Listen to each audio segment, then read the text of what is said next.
Yeah, it's CC, the CEO. Wanna change your life? Come see me, yo. I'ma teach you how to build up wealth for your family, not just for yourself. I'm a bestseller, a house flipper, a businesswoman, a go-getter, a big investor, a goal builder that could teach you to get richer like millions, baby. You really about to fill your savings. You about to have multiple streams to pass your children, baby. Let me teach you to get your credit on track in the long run. You'll make it all back at Catalyst and watch it all psychology black-owned firm, but we ain't all black.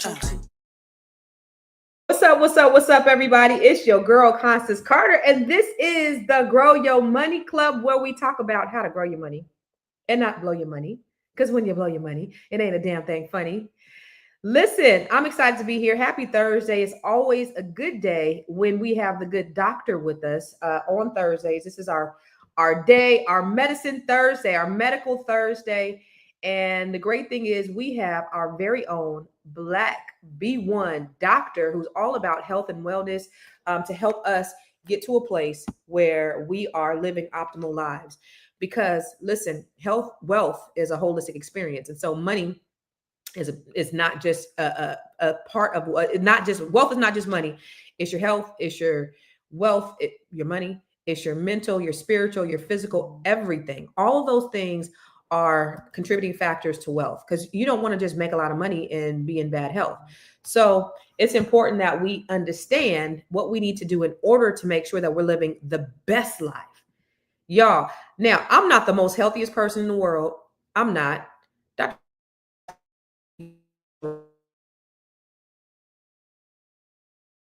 Down. I really am.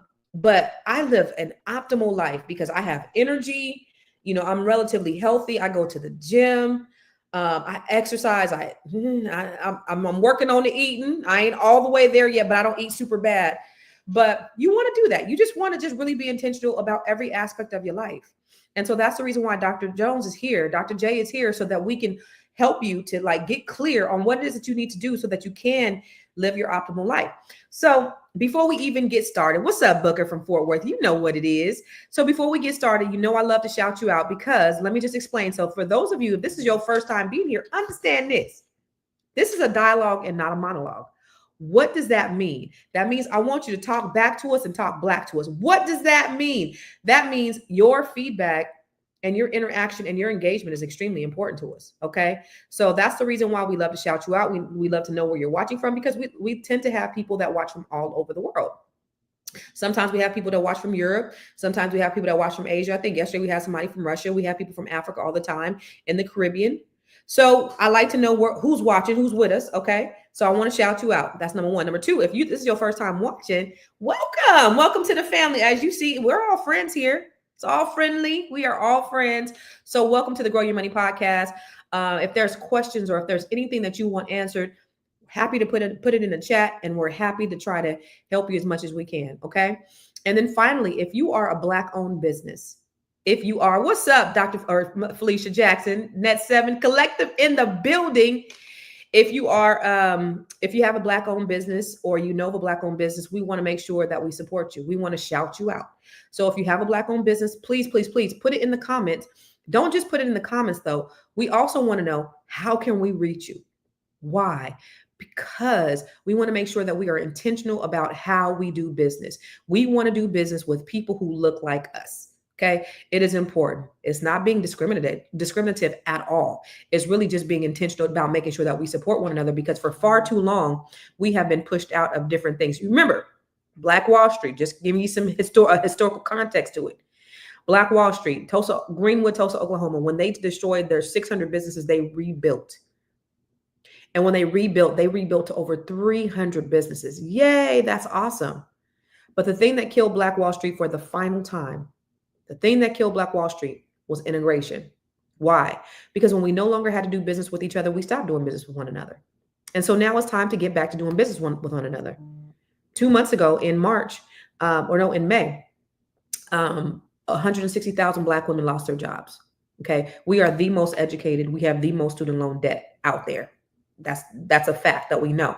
So as we start to get into these spaces where we're creating our own businesses, where we're trying to be self-sufficient and independent, not depend on the government, because they're cutting those aids too.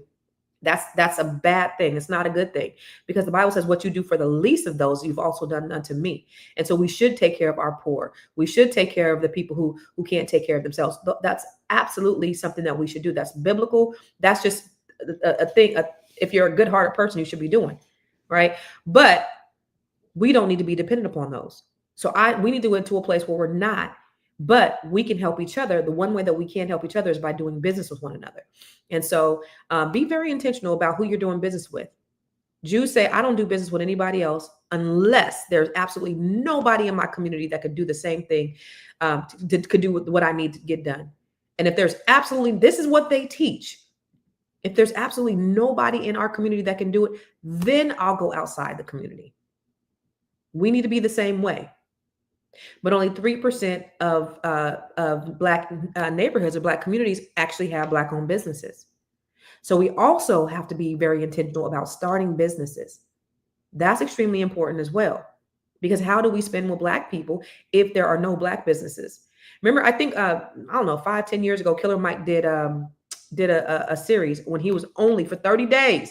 He was like, I'm only going to spend money with Black-owned businesses. He felt he was out homeless. I mean, he was outside, like, for everything. He couldn't find, he just absolutely couldn't find any Black-owned businesses for everything. And so that just means when I see a lack, what I see is also opportunity. A lot of times we don't know how to create Black-owned businesses. So I'm going to actually, in about a week, maybe 2 weeks, I don't have the date down yet, but I'm going to do the Think, Build, and Monetize training again. And that's to show you how to start your own business, to turn your idea to an actual business. So that'll be a free training. It'll be a free masterclass that I'll do, because again, as business owners, if you see a gap, then you need to try to see what you could do to fill the gap, especially if you have the expertise to be able to do it. So that's the reason why I'm going to bring it back to Think, Build, Monetize it, because I see a gap. 160,000 Black women, and this is not just for Black women, it's for everybody, but 160,000 Black women lost their jobs. A lot of people want to go into self-employment and entrepreneurship, and they simply don't know how. All right, bet. We're going to do the Think, Build It, Monetize It, and it'll be a free masterclass. We'll do it next Friday. Maybe the Friday after next. I got to see. I may need a little bit more time. I don't need time to present it. I just need time to promote it. But that's what I want to do, to make sure that we are just being very intentional about doing business one another. You know, if I'm saying, okay, we got to have more, we got to spend with businesses, then we need to have more businesses. Well, how do we have more businesses? We got to learn how to do business. So just invest the time. It'll be an hour. Invest the time and figure out what you can do. What is that thing that you do that people will pay you handsomely for, that you can help other people, that you can fill in the gap. All right. Good stuff. Good. So I apologize for being late, you guys. My middle son, so let me just tell y'all, and then we're gonna get right to it. My middle son, he called me, and I just had such a good time. I just love that. I love all my kids, but I was just thinking about him this morning because I had to go drop off my car to the shop. So at 8 o'clock, I had to drop off my car. So I told my oldest son, come on, I need you to take me. Now he drives my Range Rover. So look, I need you to take me. And he's, don't wake me up, right? So anyway, he fussing and whatever. But anyway, so I was thinking in my mind, if my middle son, Kyron, was here, it wouldn't even be a problem. Everything I ask him to do, he just does it. I just have one of those kind of kids, maybe two, 1.5. My daughter, maybe 2. But my oldest son and my youngest son, everything, they gonna do it anyway. It's right? So I was talking to my son. I was like, he called me and I was like, I was just thinking about you. And he was like, you were? I said, yeah, because I was I was fussing at your brother, and I was thinking, dang, if Kyron was here, he just does stuff. And he said something that I thought was so me. He's so me in so many ways. He looks nothing like me. I'll show you my middle son. He looks nothing like me. These are my kids. See my babies? So my middle son is the one right here. Right here. Uh-oh. That's my middle son. But he said something that's so like me. He's like, why would I fuss when I know I'm gonna have to do it anyway? Yes, that's unnecessary energy. Why am I gonna huff and puff when I know I'm gonna have to do it anyway? So what's the point? That's just energy that I don't even need to. When I tell you that's my life, I try in every way not to exert the least amount of energy on the things that don't matter. How many of you are like me? Some people just like to fuss. My mama, she love to fuss. My mama love to come in there, tell everybody. Like my mama be on him because he's with my mom right now. He's working. He's in California, so he's staying with my mom. and she'd be on him, be on top of her. And I'm like, listen, if this boy want to be late for work, he gonna be late for work, and I'm not gonna do anything about it because he's a grown ass man. I'm not going to exert energy on telling this boy. She stands in the doorway while he's getting dressed. I'm not gonna do all that. That's energy that I don't even need to waste. So he's like that too. So I love that. I'm like, man, you're the one that's most like me. And I think that's dope and amazing. That's because we both of our birthdays are 3 months apart. His is the 23rd of May, mine's 23rd of February. So he's born 30 years after me, exactly 30 years, 3 months, and 3 months exactly. So anyway, sorry, I just had to shout out my baby as Kyron. Anyway, I'm going to bring on Dr. Jones because this is really, like I was saying, this is a really important conversation that we need to have on the medical. And actually, before I bring on Dr. Jones, let me show you what was the video that prompted this conversation. Okay, let me show you the video that prompted the conversation. Is that okay? What they're going to offer you is either Tylenol or Motrin. And neither of them work. Options that they're going to give you. I'm just letting you know. So I don't know if you're looking for something specific, like if you have an idea of something else, but that would be the go-to for anybody. It would be the Tylenol or the Motrin. In my whole day to stay here for you to tell me you're going to give me something I already told you does not work for me. If there's no other options, then there's no other options. Don't work for me because Motrin doesn't work for me. There is a substantial body of scientific evidence that suggests that Black people, particularly Black women, are undertreated when it comes to pain management. Black people are 50% less likely to receive opioids or pain medication in an emergency department. They are 29% less likely to receive proper pain medication in post-op ICU care. They are also 50% less likely to receive medication in pain clinics. They are 4.3% less likely for any opioid to be prescribed for end-of-life oncology. And sex and race bias leads to general less prescription of pain mitigation agents to Black people, particularly Black women. This video is not just about someone going to the ER and not getting the pain medication that they want. The research is clear. Black patients, particularly Black women, regularly receive less and lower quality pain management treatment than any other race group. That's a damn shame. That is a damn shame. I know you guys already know. I know that you know that Black people, when Black people are in pain, nobody listens. Has anybody ever had that experience when you go to the emergency room, when they don't believe you, they think you're on drugs? Let me start by telling you something. We are told that we are strong. Yeah, we know we are. They think that we can take care of it. They think that we are built for the struggle because we have struggled for so many years. But behind the strength is silence. Behind the smile is suffering. And behind the statistics are our mothers, our fathers, our babies, all of us whose pain was ignored. Our pain was misdiagnosed or it was dismissed. And we're going to talk about other evidence of that happening too. It's not just about Black women. This is because we know that we carry the pain of mules and of the world, carrying the burdens with little relief. That's just what we do as Black women. But it's also about our men too, because I know we have men watching. They get it the worst. It's about our sons. It's about our cries. It's about behavioral issues instead of treating symptoms. It's about our daughters who learn too young that being strong means being silent. And we know that it's not in our heads. And that's what we're going to address today. It's in the textbooks because this is how they teach them. It's in the hospitals that treat us like we're less than human. So we're going to have a conversation about that today because as Black people, I don't know if you know, and I'm very vigilant when I go to the doctor, especially when I go to the doctor with my father or my children, because they are less likely to be treated for pain and they're more likely to be ignored and more likely to die from things that are preventable. And when it comes to our babies, even their pain is overlooked. So I'm going to bring on Dr. Jones so we can have an intellectually stimulating conversation with a person who has the facts. What's up, Dr. Jones? Good morning, everyone. How you doing, Mama? Good. Good to be here to talk about such a major topic.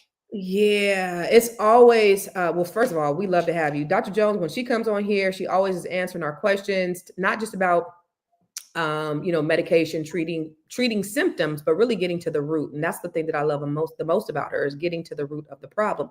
And so the root of the problem here, it seems to be racial bias. And I don't know what they teach you in medical school, but why is it that so many doctors have, maybe, let's say, just for the sake of being politically correct, been accused of racial bias in the medical field? Because our history shows that it is a real thing. There's a book that was written by Harriet Washington called Medical Apartheid that pretty much outlines how we have been treated in this country over centuries. And not only is it at the individual level of the provider, it is structural discrimination. Tell me about it. Why is that?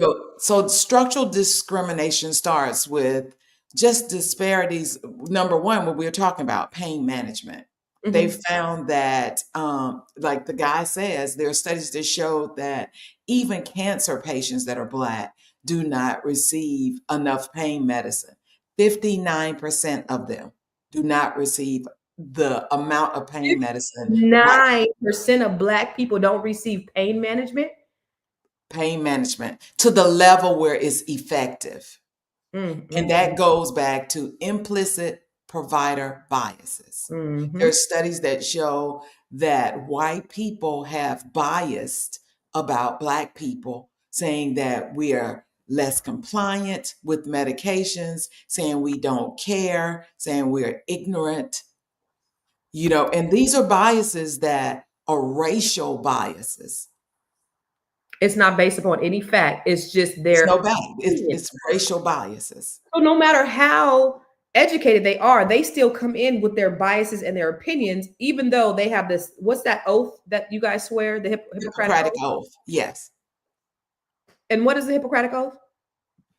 Do no harm. Treat patients, do no harm. But if you don't consider your patients as humans. So a few months ago, so when I started my Black History Spotlights, I did a video about, just the history. Because when you talk about medical apartheid by Harriet Washington, and I read this book a while ago. In fact, when I used to do this other podcast, Dr. Jamal Bryant and I were talking about it on there. And it's just a profound book, and it teaches you so much. But I did this video a couple of months ago, and I based it upon what I read inside this book. Let me just show you. I know you saw it, Dr. Jones, but let me show everyone else what we're talking about. They say trust the medical system, but do you know what they've done to Black people? From forced experiments to medical abuse, the history of medicine in America is built on Black suffering. And the receipts? They're all in Harriet Washington's book, Medical Apartheid. Let's talk about the real history of Black bodies in medicine. Now, first, let's start with the father of modern gynecology, J. Marion Sims. His name is on hospitals and statues, but what they don't tell you is he perfected his surgical techniques by operating on enslaved Black women without anesthesia. Women like Anarcha, Betsy, and Lucy were forced to endure excruciating pain so that white women could benefit from better medical procedures. Now let's talk about one of the most infamous medical abuses in U.S. history, the Tuskegee syphilis experiment. For 40 years, from 1932 to 1972, the U.S. government knowingly let hundreds of Black men suffer from untreated syphilis just to study the effects. Now, doctors lied to them. They told them they were receiving treatment, but in reality, they were being used as lab rats. Some of them died slow and painful deaths, and others passed the disease to their wives and their children, and this is all because of medical racism. And then there's Henrietta Lacks. She's a Black woman whose cells changed medicine forever without her consent. In 1951, doctors at Johns Hopkins took her cells without her permission while treating her for cancer. Her cells, now known as HeLa cells, became the foundation of modern medicine. They helped create vaccines, cancer treatments, and even led to advance in HIV research. Her cells made billions for pharmaceutical companies, but her family never saw a dime. And then let's not forget, the abuse didn't stop in the past. For decades, Black women, especially in the South, were forcibly sterilized without their knowledge. This happened under the government programs called Mississippi appendectomies, where doctors lied to Black women, telling them that they were getting a routine procedure, but instead they were being sterilized. And today, Black women are still more likely to die in childbirth, and doctors are still more likely to ignore pain. This is why medical distrust in our community is real. Medical racism, it is not a conspiracy, it's history. But here's the thing, knowing our past helps us protect our future. Harriet Washington's Medical Apartheid, it lays out all the receipts. So if you haven't read it yet, now's the time. Then drop a black fist in the comments if you're reclaiming knowledge, and share this so many people will learn the truth. Yeah. So there's been uh-oh. Where's- y'all hear- Yes. Okay, sorry about that. It kept playing. So you see all of those things, and there's been history. It's been history, and it's ingrained. So have you seen personally where you've had to deal with doctors who've had, those types of, have you had any kind of situations like that, Dr. Jones? Oh, of course. Of course. It exists. Because I want people, apartheid is such a big word and people may not understand what that means. So I just want to read the definition so you can really understand that it's really the whole system. Apartheid is a system of institutionalized racial segregation and discrimination that enforces political, legal, and economic dominance over a group or a race. So it's genocide. It's genocide. It affects us structurally to the point why if you complain of pain, of course we're not going to give you any pain medicine, because guess what? Let you die in pain because they're not trying to help. This is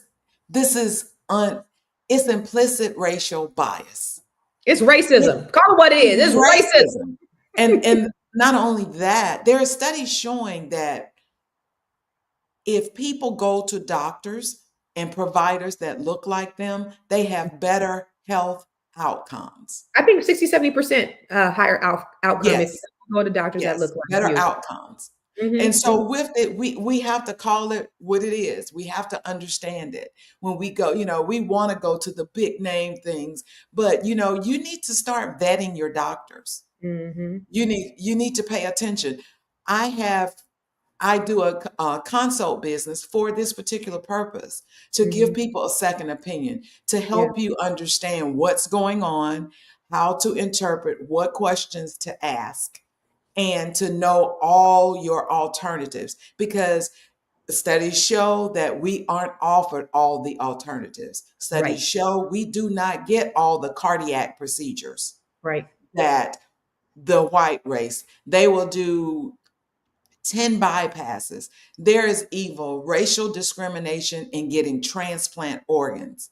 Sometimes we are denied on transplant list. Sometimes we wait longer than the other races on transplant lists.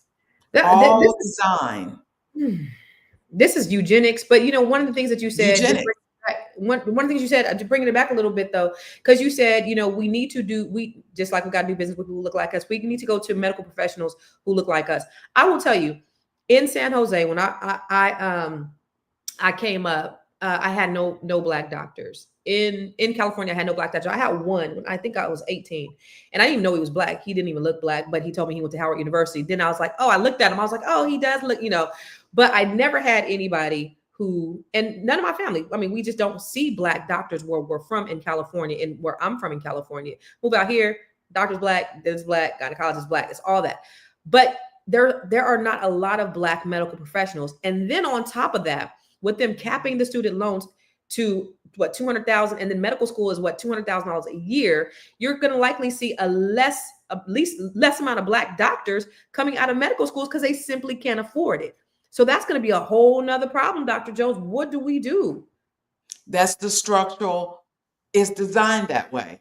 Do you know the AMA, our American Medical Association, had policies restricting Black doctors from joining? They have policies restricting Black physicians from being on hospital boards. So that's why you don't see Black doctors. What they do is, a lot of times when Black doctors are hired, which we have to jump across extra hoops and all of that, if you even get into medical school. Elon Musk said that DEI doctors, that there were DEI doctors, that you guys didn't have to do as much as everybody else because you guys got in because of DEI. What do you mean? Structural racism. It's all in the design. It's all in the design. So we don't have as many people in medicals. And with the DEI, the Black medical schools are now accepting more non-African American students. Is that right? Why? That are taking spots from African Americans that may want to go. I just saw, and this isn't even off the subject, but I just saw a video yesterday that Alabama State University, which is 80-90% Black, they are vetting white people to come there because they want to whiten it, and they're giving you don't have to have, if you're Black, you got to have a 3.0 GPA. If you're white, a 2.0 GPA. They're giving scholarships to white people so that they can come. They are really trying to whiten some of these colleges, which is interesting. That's a whole nother subject. But when we talk about eugenics, because eugenics happens in many different places, and it has happened in so many different ways throughout this country. And eugenics is the process of getting rid of the undesirables. So Margaret Sanger, who are the undesirables? You and I. And so Margaret Sanger, who she started Planned Parenthood. And although Planned Parenthood does some things, to help women's reproductive rights, it was really designed to kill Black babies. Let's call it what it is. Sterilization. Sterilization. She wrote a letter to Proctor from Procter & Gamble. He was a staunch racist and eugenics. And they were saying, hey, let's gather all the preachers and let's gather all the people who could talk good to the Black people to convince them to utilize Planned Parenthood so that we can get as many people in the Planned Parenthood as possible so that that will limit their reproduction. That's what Planned Parenthood was about. So there is this specific direct design to get rid of Black people. But it's interesting that inside the medical profession, like that is so blatant. It's blatant. Give me an example. And I know you can't rat out your colleagues or whatever. But because of HIPAA, I can't. Yeah. But I can tell you, well, let's talk about the things that have been in the news. Okay, let's talk about that. There was a Black female that went into a hospital ER. I think it was in Mississippi about 2 or 3 years ago. They said she was fine and that she wasn't having a heart attack, did not do any EKGs. They just sent her home saying she was being extra. The lady died of a major heart attack in the parking lot. Oh. There was another lady too. She was a doctor, and she went to the doctor. Yes. And were they her colleagues during COVID? Let's look at this one. This is the second worst day here at IU North.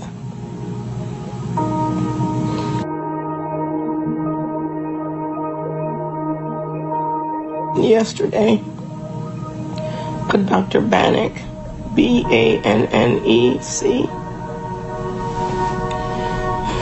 wanted to send me home. You're not even short of breath. I said, yes, I am.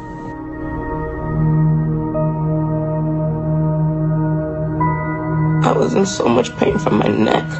My neck hurt so bad.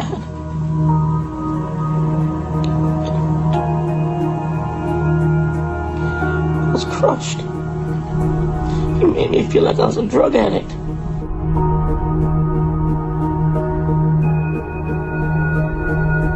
The CT went down a little bit into my lungs, and you could see new pulmonary infiltrates, new lymphadenopathy all throughout my neck.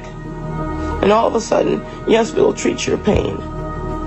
You have to show proof that you have something wrong with you. I put forward and I maintain. If I was white, I wouldn't have to go through that.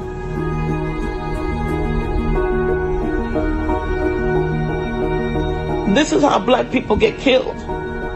When you send them home and they don't know how to fight for themselves. I had to talk to somebody, maybe the media, somebody, to let people know how I'm being treated up in this place.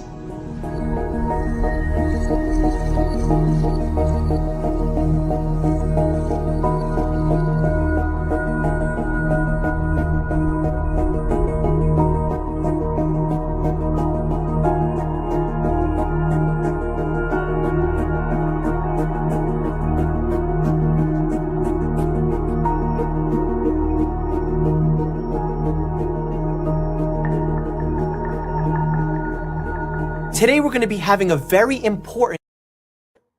Yo, this is a black doctor that is telling them what's wrong with her, and they still don't believe it. Dr. Jones, let me ask you this. What are some of the most misdiagnoses or maybe ignored symptoms that you see amongst black patients? Well, number one, diabetes. Number two, cancer, Really? heart disease, everything. Really? We're not taken seriously. We're not listened to. So what they doing? They just give them the top. They give them. They're sending you home. Them. They're sending you home. Get over it. It'll be okay. Oh, that doesn't mean anything. It don't mean nothing. Yeah.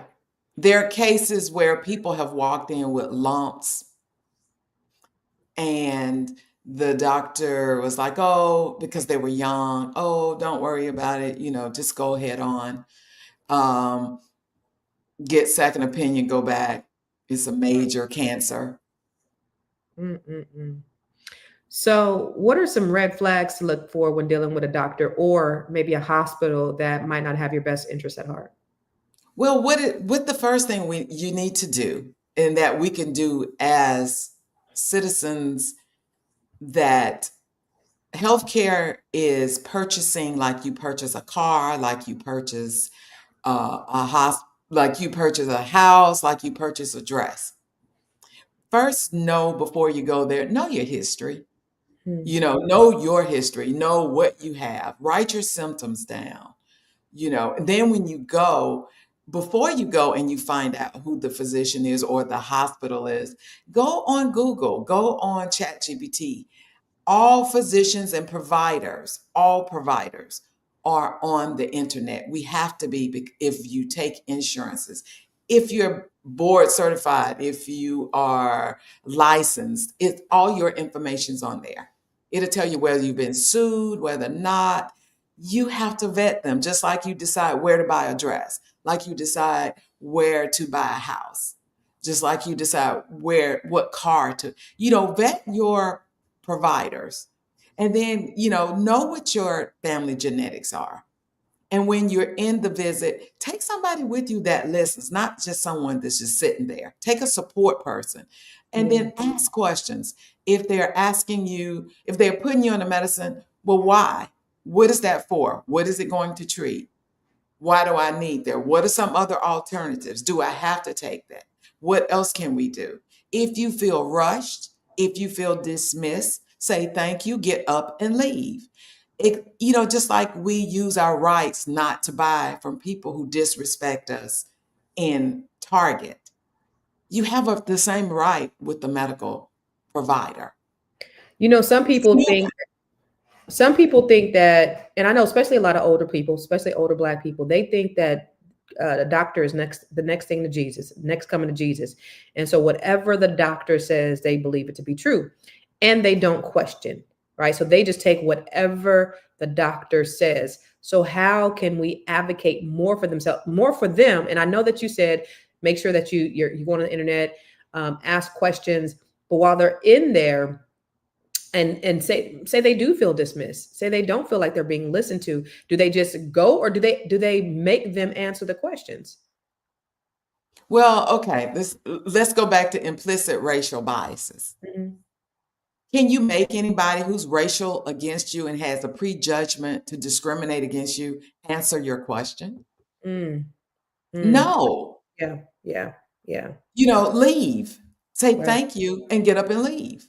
And Mhm. then go find, I have asked Dr. J, you can go online and you can do an immediate consult with me, and I can look at your things and I can tell you what to ask. I'll even help you find a physician, that you're more comfortable in your area to help Mhm. address. There are several websites that the Black medical community have created, which are called like blackdoc.com, helpherinherhue.com. But Google, there are sites where you can locate Black providers. I think the good thing about you is that you can help somebody from all over the place, because you've helped me. Right. You've done a lot of people from all over the country. So we don't have to be, that's a beautiful thing. That's a beautiful thing about social media and the internet, is that we have so much more access now. But speaking of that, I hear doctors often complaining about people having their medical degree from Google University and being able to go to WebMD and all those places to get, the information that they feel like they need before they go in there when they do their research. How do you feel about people like kind of doing that research on WebMD and things like that? Do you think that's prudent?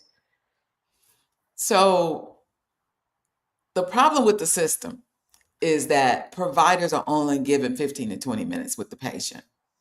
And if a patient comes in with all this knowledge, a good provider should not be intimidated. It should be a discussion Mm-hmm. and explain why these things aren't good, because it is, you put your limited knowledge in asking a question into a Google site. So it's going to give you the answer based on limited knowledge, Right.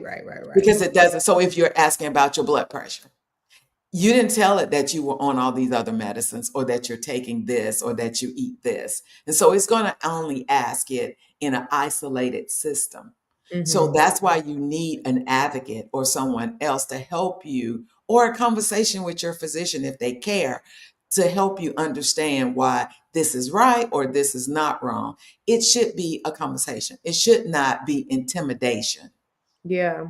And so Yes. that's the reason why what you do is so important, because you are taking the time to say, look, here's your medical history. This is your blood work. This is all of your workup. This is what it is based upon everything that I see. So now I'm not limited in my information that I can get, because I can Right. call you up and say, Dr. Jones, I'm feeling this way. Well, I don't know, because I called you a few months ago. I was having back pains. And based upon, you couldn't really tell me what was going on. I Right. only can tell you, based upon what I said, where the pain was and all that. But as you could not see my whole what do you call that, my profile Right. or my panel, you can't really tell me. But don't you still think that them being armed with a little bit of knowledge, because going in there completely blind is not good It's as not well? good. It's Yeah. not good when you know you're being biased against. It's like driving, how we come up with a whole thing for our young Black men about when you're stopped by the police. Hmm. Do this, this, this. Right. It's the same thing with approaching providers, because it is the same situation in the Mm. same country. It's crazy.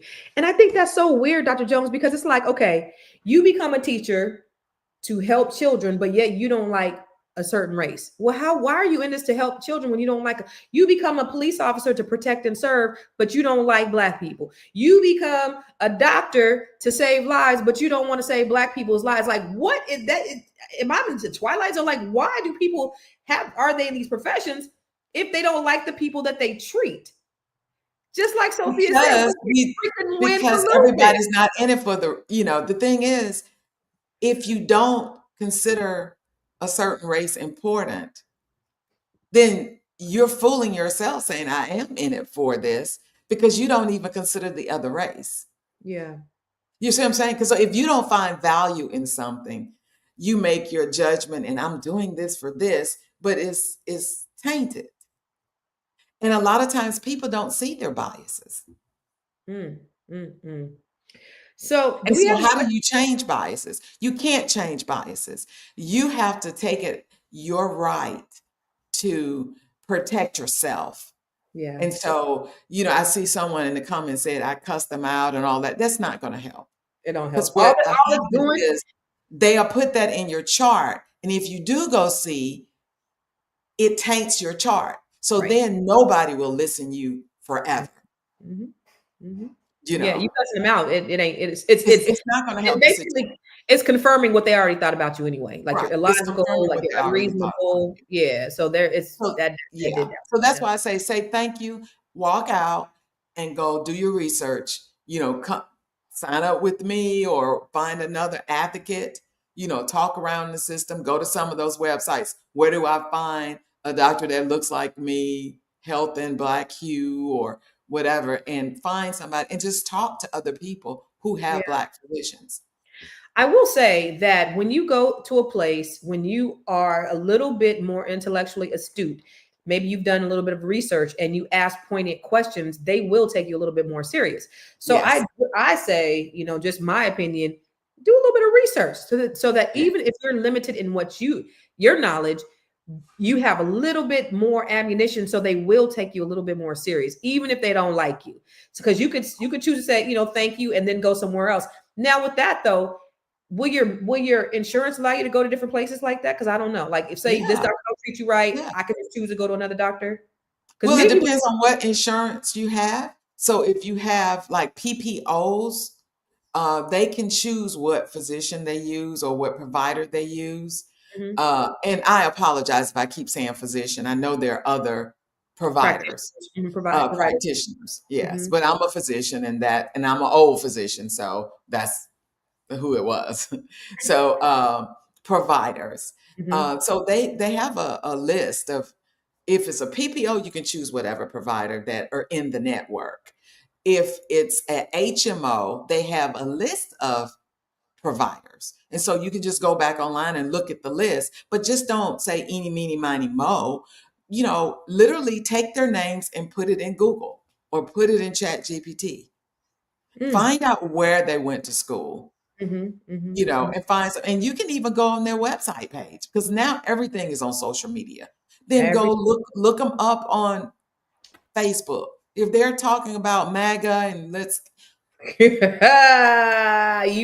not go up in that place where they talk about MAGA because they are not going to treat your black ass. Just right. know. So we're gonna take some questions for Dr. J.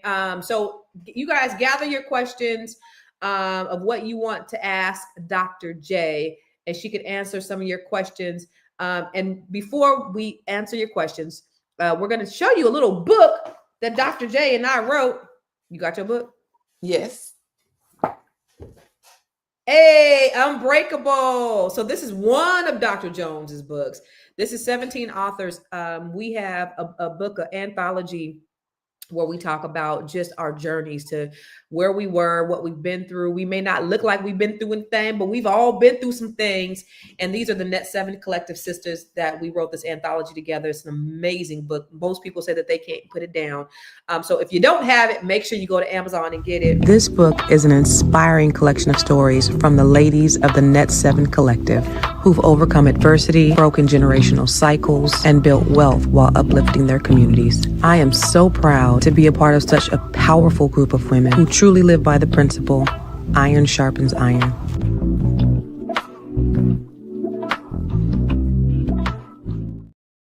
Y'all get the book. It's on Amazon. Search for Unbreakable, Dr. Shirley, or any of the authors on there. Myself, Constance Carter.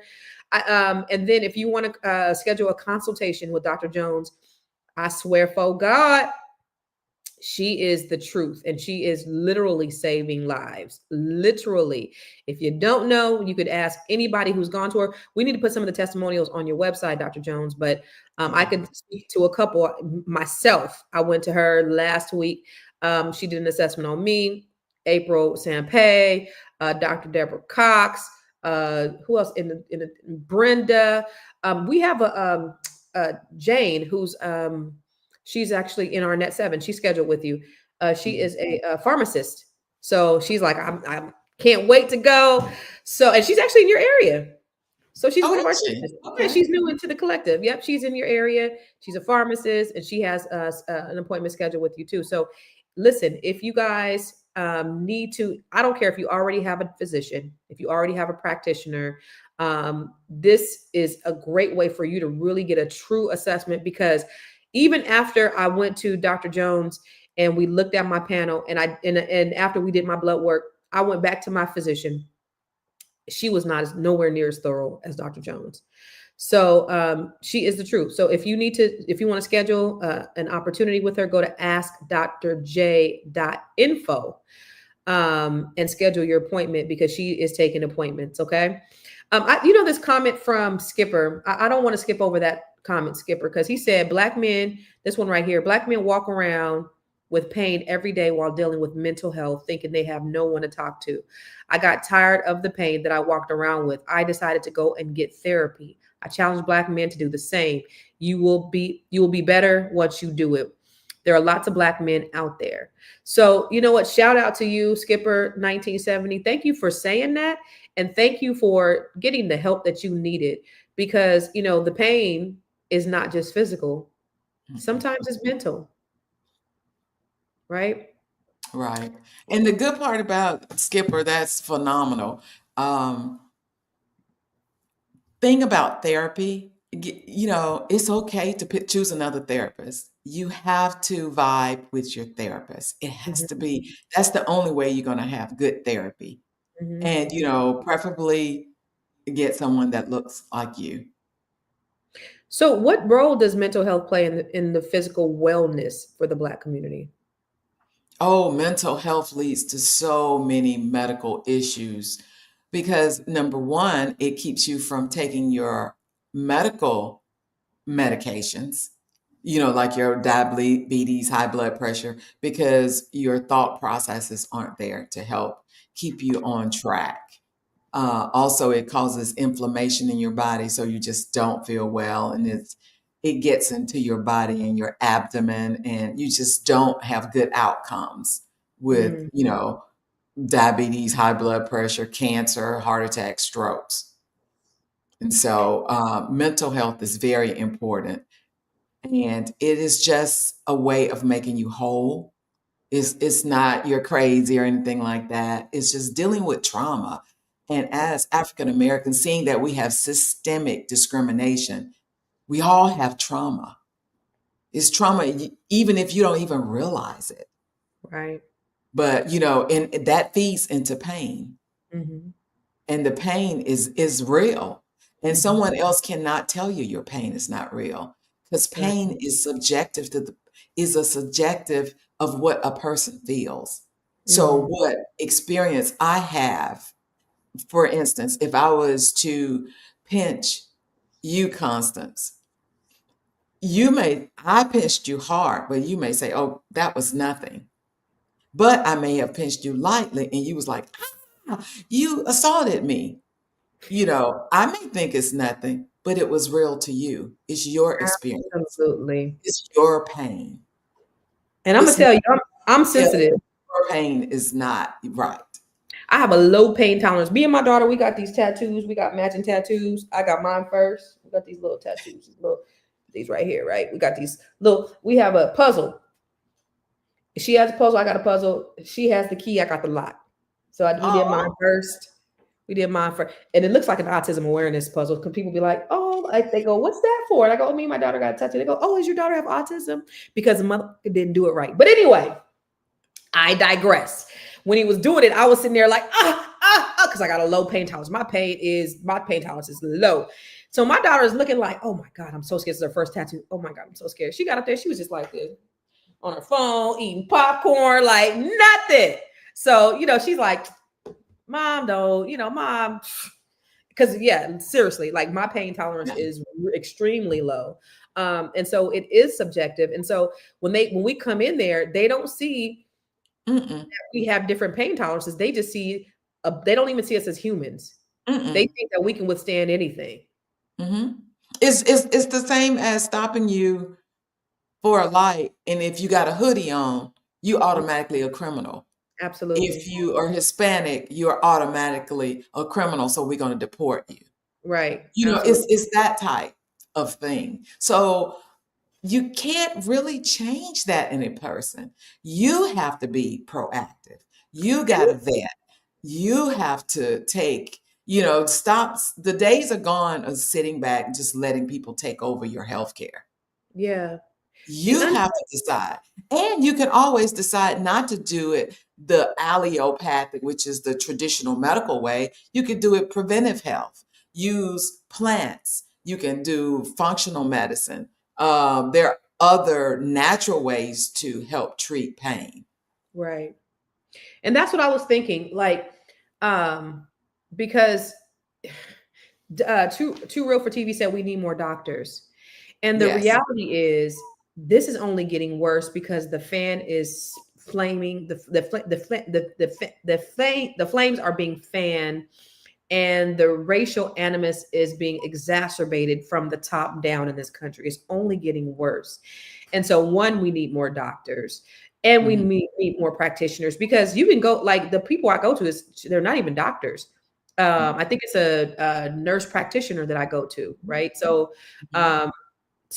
there's not, you may not necessarily be a doctor, but there are lots of Black women that are nurses, I think, or people of color, probably more nurses than doctors, I would imagine. But we have to just be very intentional about going to people who look like us, because 60 to 70% more of us or 67% of us live longer lives as a result of going to Black doctors.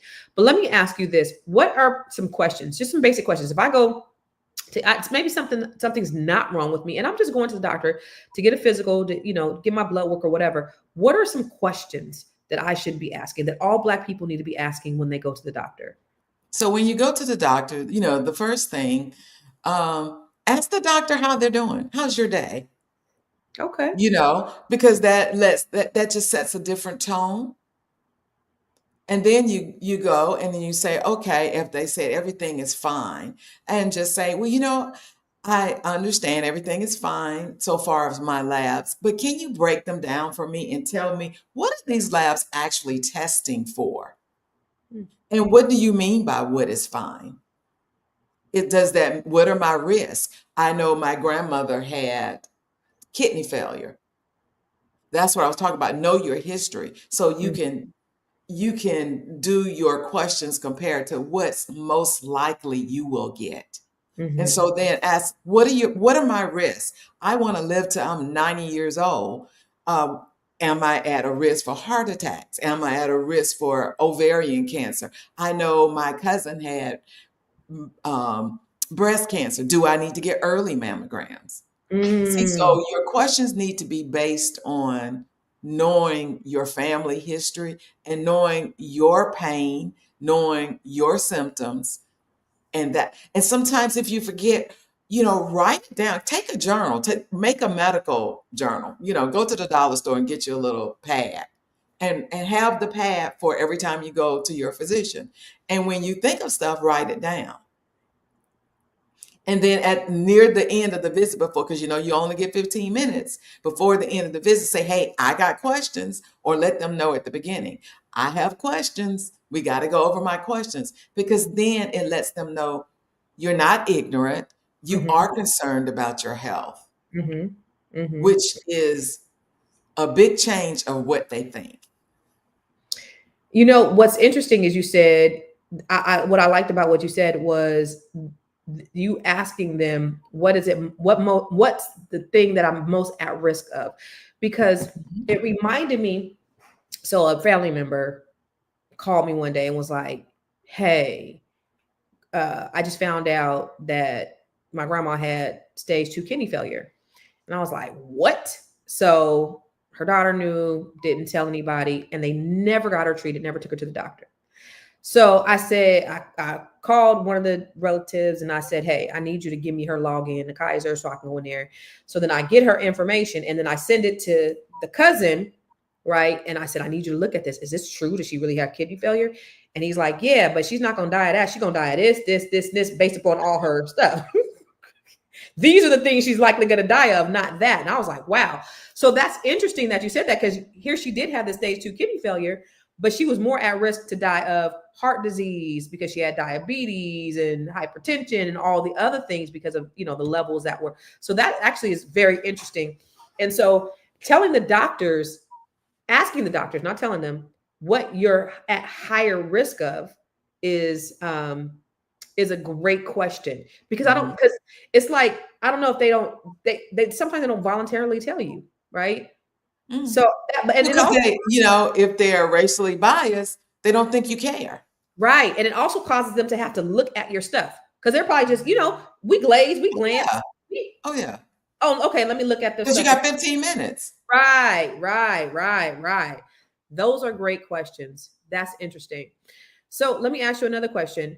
How can, let me see. How you find out your medical history? Because our families don't talk. We'll sit around and eat together at the table, chicken and mac and cheese, but nobody tells that they have cancer. Nobody tells granddaddy just had a heart attack. Nobody tells we have liver cirrhosis because I drink too much. We have to have those conversations. So When that's somebody dies in the family, it's not being nosy. It's looking out for your children. It's looking out for yourself. What did they die of if they're kin to you? that I'm so glad that you brought that up, because I was trying to figure out how to formulate that in my mind, because there's some cultural things that I think that we have Very. with just being Black and Black secrets, can't, you don't want to ask this, don't, especially the old people. I swear, the old people in my family, Dr. Jones, they be like, don't say this, and you can't say that, and you can't ask this, because everything's a goddamn secret. And so it's hard to find out what granddaddy died of, or what was that thing. Like, we don't know, because everything was a secret. Then you put medical racism on top of that, which a lot of them probably didn't know. We die young. Yeah, we die young, and we don't know why, Mhm. because they didn't get the proper treatment, or it's all of those things. So how can they schedule an appointment with you, Dr. Jones? What can they do and what does that look like? So when you sit down with somebody and you do a consultation, what does that look like? So how you find me on askdrj.info, and it has choices of, you could do a full comprehensive medical consultation, and it's not diagnosing you. It's going through all your medical information, which I ask you to provide. X-rays, according to what your question is. X-rays, labs, if you have your old doctor visits, if you got a new diagnosis, and then you sign up, schedule an appointment in my calendar, we meet, and I go through everything in detail. And I like all your information prior, because it gives me the time to sit down and look through everything and read it and find out. And if I have more questions, I send you messages and say, well, what about this? Or did you get that? Or did anybody else in your family have that? And then we go, and it's a holistic approach. Now, I have another one, which is functional medicine. Then we talk more about your pain and your symptoms that you have after I've looked through everything. And then we go into how can you heal yourself naturally. And then there's one that's an express consult. Is basically one problem that you maybe just found out, like you found out I have high cholesterol. What does that mean? Or I found out I have fatty liver. And then I'll look through everything and we'll go through. And then at the end of the consults, I give you questions, because I'm not being your doctor. I'm your advocate. I'm your health advocate, giving you the questions to go back, the specifics to go back. And I want you to know all your alternatives, because you're not going to get that in 15 minutes. You're not going to have the conversations in 15 minutes. You're not going to be able to ask me questions, ask your provider in 15 minutes, a lot of questions. With my consultation, sometimes consultants will tell you, I think our consultation was 2 hours. Yeah. Or more. Yeah. But a lot of them are that they run over because people have questions. And as the physician, we're also teachers. We're here to provide education. And so I can do that because this is what I do. I'm not on a time constraint of 15 minutes. Clock it. Drop that. Clock that T. She said, because I'm not on a time constraint of 15 minutes. You better clock that right now.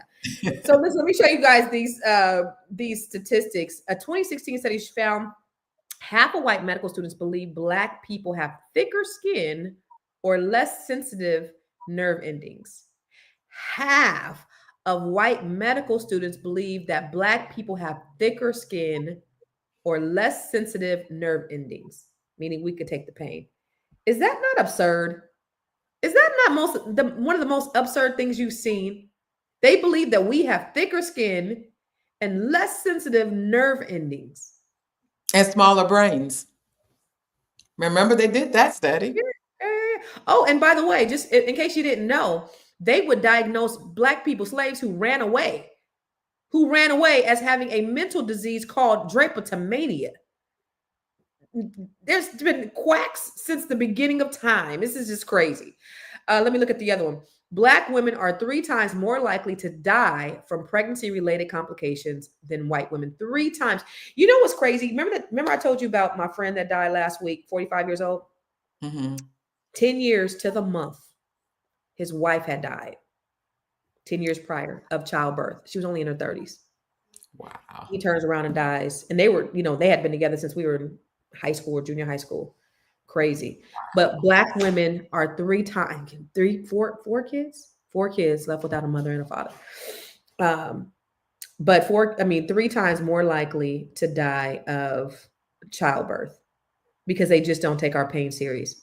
Now, how is that 2 women will go into the hospital, one Black, one white, but the Black one won't get taken seriously or treated as well as the white one? It's insane.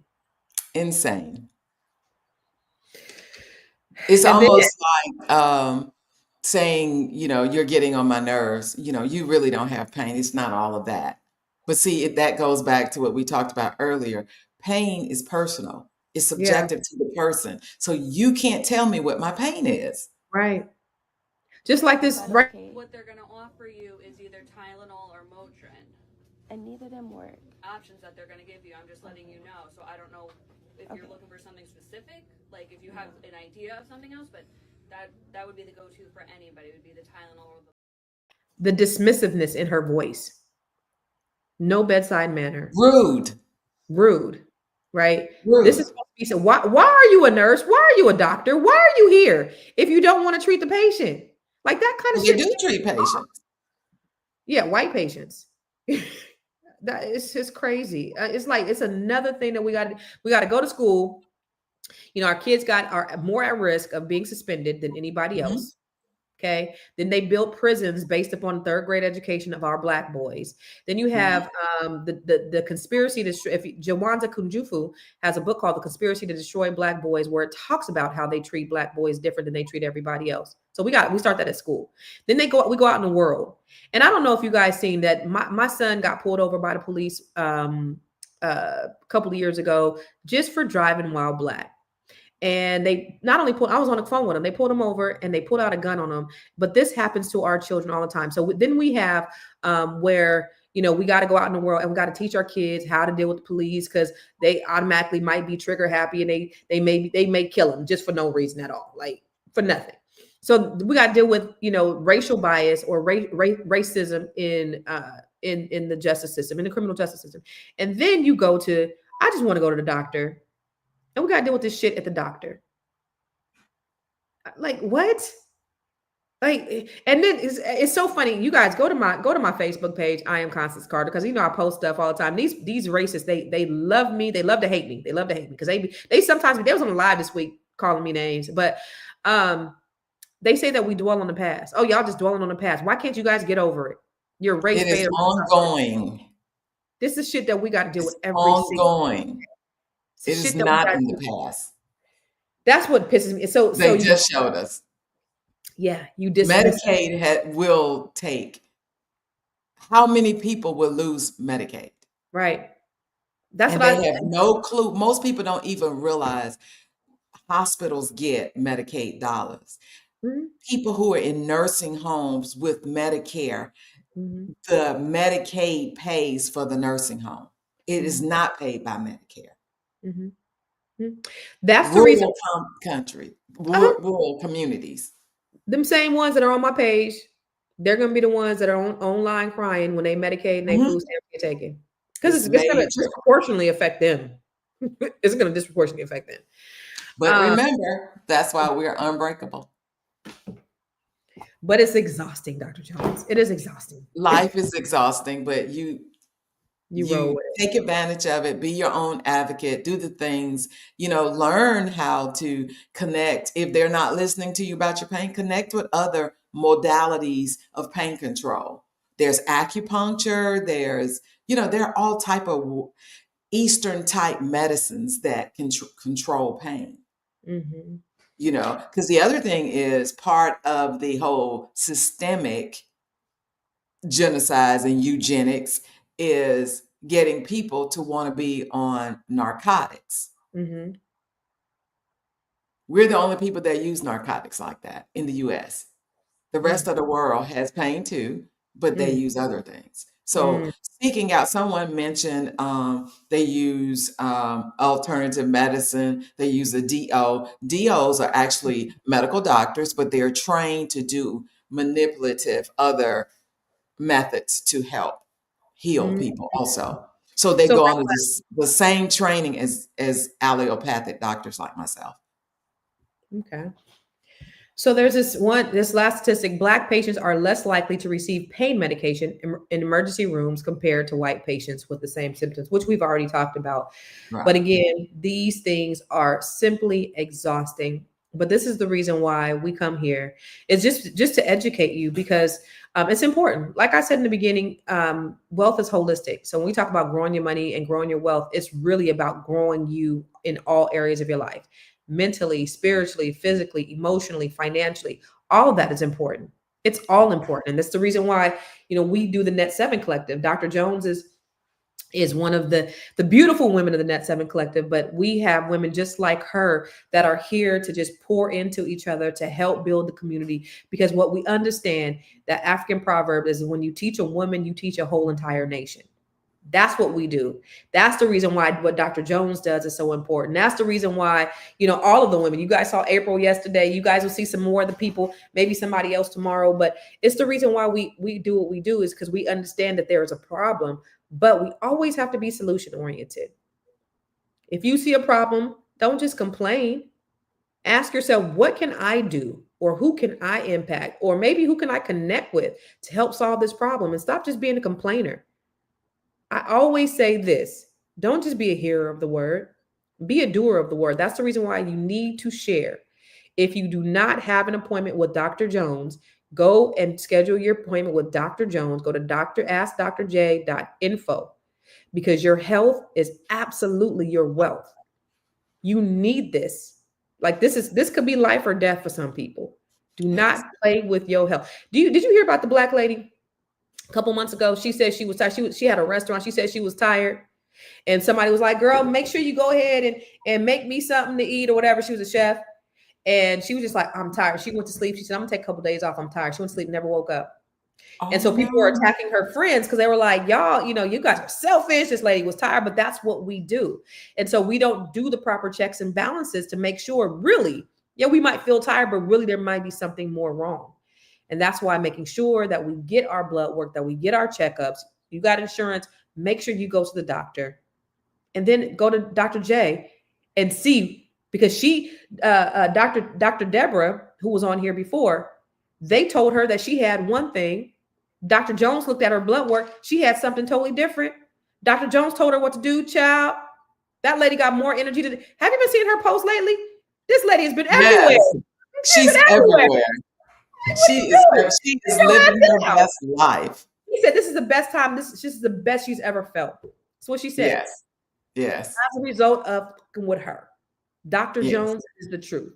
So this could be life or death. She used to be crying and she was in pain a lot. Sleepy, tired, all of that. Yes, All the definitely time. sleepy. But Dr. Jones is the truth. Dr. Jones definitely saved her life completely. Added some more years on. all of that stuff. So Can we talk about fatigue? Like yes, just a quick. for sure. So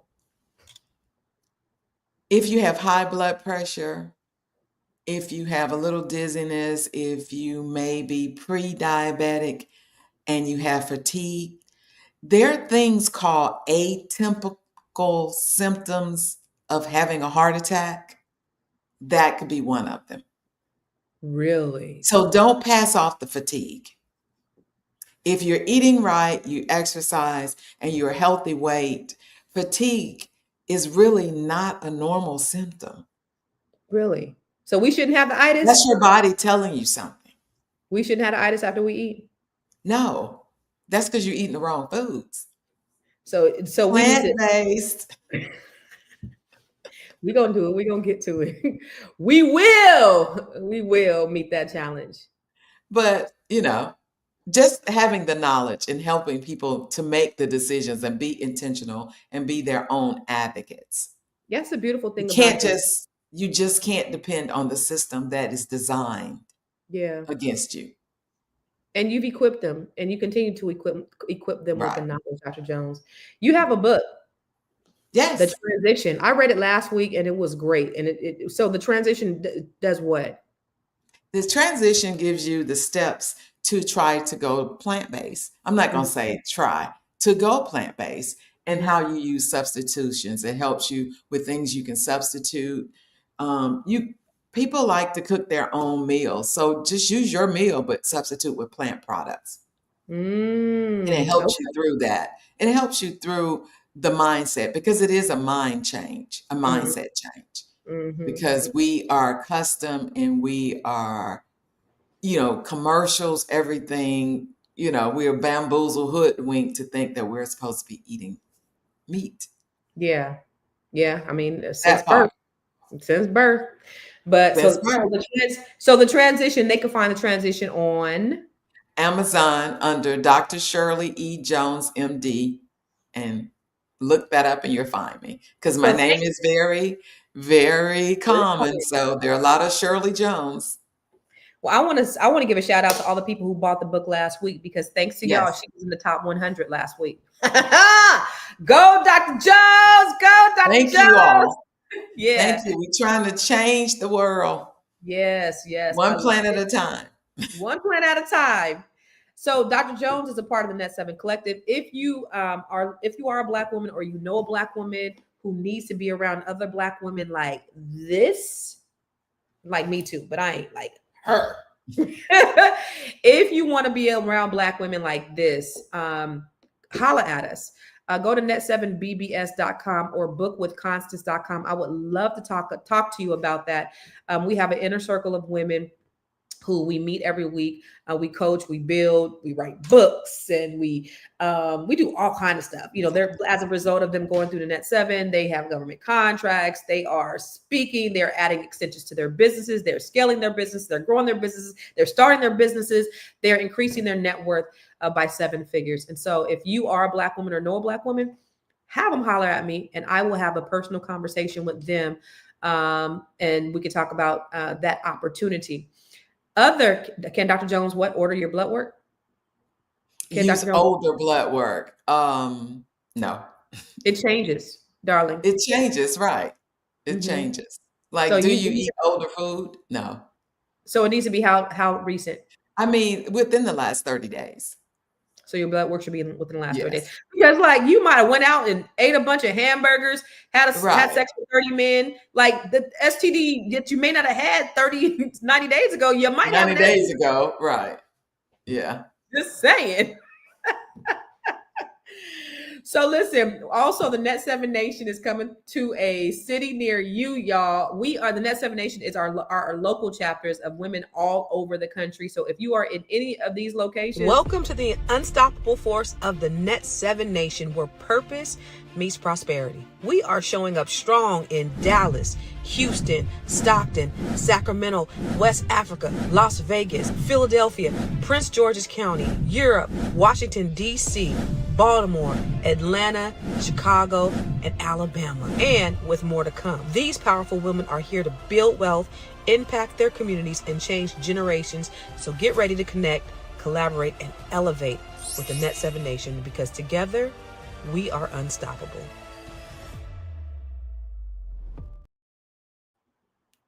So if your city wasn't called, or if you're not near a city that was called, we are expanding to cities all over the place. This is the inaugural locations. What we didn't have on there was the Bay Area and Los Angeles as well. So those are 2 other locations that we are starting off. That'll be rolling out in August. So if you are interested, go to net7nation.com. We have quite a few folks who have already just signed up. This is just an interest list of people who are looking to be a part of it. We will be having a meeting really soon. We're just getting interest right now. We're building out our platform. And so we just work. This is the work that we're doing right here with Dr. Shirley of impact. We're doing it on a grassroots level. And so you will be around all women just like that.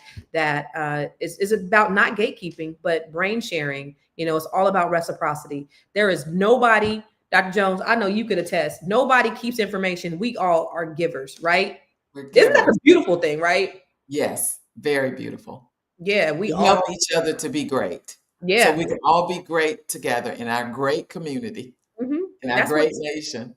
Yeah, the Net 7 Nation. But that's what it's about. It's just us sharing information, sharing knowledge, sharing wisdom, no cattiness, no negativity. It's all love, all positivity, because we really want to see each other grow. We want to grow. So if you want to grow, how can you grow if you're trying to stop other people from growing? Like, I'm so focused on my growth, me trying to stop somebody else is non-existent. So if anybody else want to come, I want them to come along with me. I don't want to go on vacation by myself. We going to the DR next year. I don't want to go to the DR by myself. Like, I want a bunch of badass Black women to go with me. And I want them to have the money to be able to do it and the lives to be able to do it too. So that's what it's about. Dr. Jones, I know you got to get back to your busy schedule. So we thank you, Dr. Jones. We're going to see you next Thursday. Next Thursday. Yep. We love you, boo. We'll see you tomorrow. Same bat time. Same